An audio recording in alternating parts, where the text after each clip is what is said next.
बिस्मिल्लाहिर्रहमानिर्रहीम। आज बेटा हमारा टॉपिक है आइंस के हवाले से। आइंस क्या होते हैं? आइन बेटा ऐसे एटम और ग्रुप ऑफ एटम्स हैं जिनके ऊपर किसी किस्म का कोई चार्ज हो। चार्ज दो टाइप्स के होते हैं, एक होता है पॉजिटिव चार्ज और दूसरा होता है नेगेटिव चार्ज। देखते हैं क्या लिखता है वो कहता है आइन इज एन एटम और group of atoms having a charge on it. ऐसा एटम या ग्रुप ऑफ एटम जिसके ऊपर कोई ना कोई चार्ज हो, वो चार्ज पॉजिटिव भी हो सकता है, वो चार्ज नेगेटिव भी हो सकता है, उसे क्या कहते हैं? आइन कहते हैं। अच्छा, उसके बाद है टाइप्स। इसकी दो टाइप्स हैं, एक होता है कैटाइन और दूसरा होता है एनाइन। कैटाइन कौन सा होता है? एन एटम और group of atom having positive charge. ऐसा एटम या ग्रुप ऑफ एटम जिसके, मैंने पहले भी कहा है आपको, आइन के ऊपर, आइन जो है ना किसी किस्म का ऐसा एटम या ग्रुप ऑफ एटम है जिसके ऊपर कोई चार्ज हो। चार्ज दो टाइप्स के होते हैं, एक पॉजिटिव चार्ज होता है और दूसरा नेगेटिव चार्ज होता है। ऐसा एटम जिसके ऊपर पॉजिटिव चार्ज है उसे हम कैटाइन कह रहे हैं, और ऐसा एटम जिसके ऊपर नेगेटिव चार्ज है उसे क्या कहते हैं? एनाइन कहते हैं बेसिकली। अच्छा जी, ये एनाइन और कैटाइन बनते कैसे हैं? ये क्वेश्चन वहाँ पे नहीं लिखा हुआ, लिख लें आप लोग। How cation is formed, cation बनते कैसे हैं? बेसिकली वो कहता है cations are formed when atoms lose electron from their outermost shell. जब कोई भी एटम या ग्रुप ऑफ एटम अपने वैलेंस शेल में से इलेक्ट्रॉन लूज करता है तो उसके नतीजे में जो प्रोडक्ट बनती है उसे हम कैटाइन कहते हैं। बेसिकली जो ही कोई एटम इलेक्ट्रॉन लूज करता है तो उसके ऊपर पॉजिटिव चार्ज आ जाता है। पॉजिटिव चार्ज इसीलिए जो है ना इसे हम क्या कहते हैं? पॉजिटिव चार्ज जिनके पास भी है हम उसे कैटाइन कहते हैं। और पॉजिटिव चार्ज कब आता है? हाउ कैटाइन से फॉर्म, जब कोई भी एटम या ग्रुप ऑफ एटम क्या करता है? अपने वैलेंस शेल में से इलेक्ट्रॉन लूज करता है तो कैटाइन बनता है। उसने एग्जांपल दी है, Na+ हो गया, K+ हो गया। अब देखें इसके ऊपर पॉजिटिव चार्ज है, इसके पास भी पॉजिटिव चार्ज है, और पॉजिटिव चार्ज इसका मतलब ये है पॉजिटिव चार्ज आया क्यों है, कैसे बना?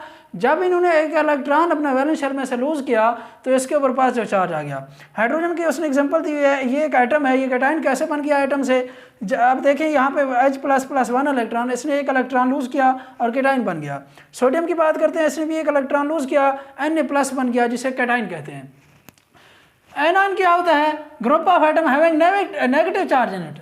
ऐसा एटम या ग्रुप ऑफ एटम जिसके ऊपर क्या होता है? नेगेटिव चार्ज होता है, उसे हम क्या कहते हैं? एनाइन कहते हैं। अच्छा, how A9 is formed, A9 कैसे बनता है? ये गेन अपना लॉस ऑफ इलेक्ट्रॉन से बन रहा था, ये गेनिंग ऑफ इलेक्ट्रॉन या एडिशन ऑफ इलेक्ट्रॉन से बनता है।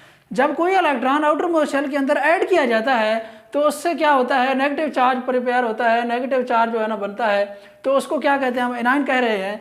जब कोई किसी एटम से इलेक्ट्रॉन लॉस होता है तो उसके ऊपर कौन सा चार्ज आ जाता है? पॉजिटिव चार्ज आ जाता है, तो इसे हम क्या कहते हैं? एनाइन कहते हैं। उसने एग्जांपल दी है Cl नेगेटिव की, O2 नेगेटिव की। इसी तरह एटम से एनाइन कैसे बन रहा है आप देखें, उसने एक एग्जांपल दी है Cl+1 इलेक्ट्रॉन। अब इसने एक इलेक्ट्रॉन गेन किया है तो Cl नेगेटिव बन गया। अब O+O2 इलेक्ट्रॉन, अब इसने 2 इलेक्ट्रॉन ऑक्सीजन के एटम ने गेन किए हैं और O2 नेगेटिव बन गया है।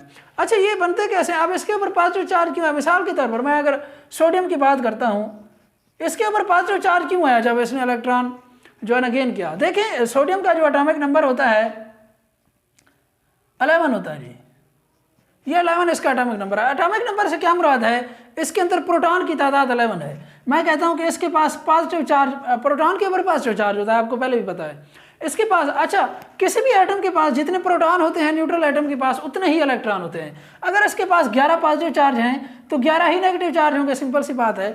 अच्छा, अब ये क्या करता है? अब देखिए इसने क्या किया है, एक इलेक्ट्रॉन क्या लॉस किया।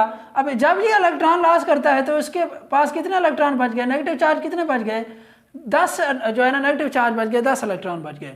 अब इसकी तादाद जो है ना ज़्यादा है बनिस्बत किनके, और कितनी ज़्यादा है? +1 ज़्यादा है, इसीलिए सोडियम के ऊपर +1 चार्ज आया।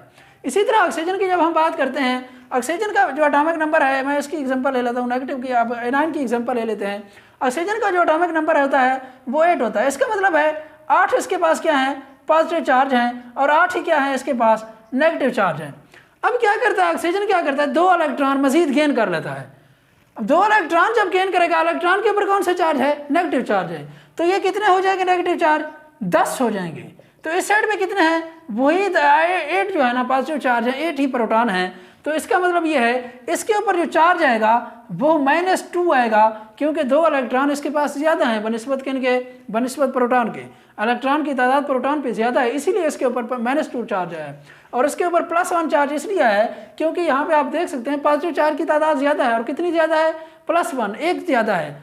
तो इसीलिए जो है ना इसके ऊपर नेगेटिव चार्ज नहीं है, बल्कि इसके ऊपर पॉजिटिव चार्ज है, और इसके ऊपर कौन सा चार्ज है, -2 चार्ज है। तो इसीलिए जो है चार्ज इसके ऊपर बेसिकली ऐसे ही आ रहा होता है।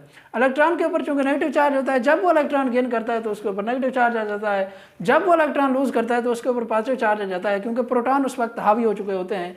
जो मजीद जितने भी इलेक्ट्रॉन प्रोटॉन की तादाद जो है ना इम्बैलेंस हो जाती है, जिनकी तादाद ज़्यादा होती है, सिंपल सी बात है चार्ज उसी का आना है, तो इसीलिए जो है ना उसके ऊपर पॉजिटिव या नेगेटिव चार्ज आ रहा होता है।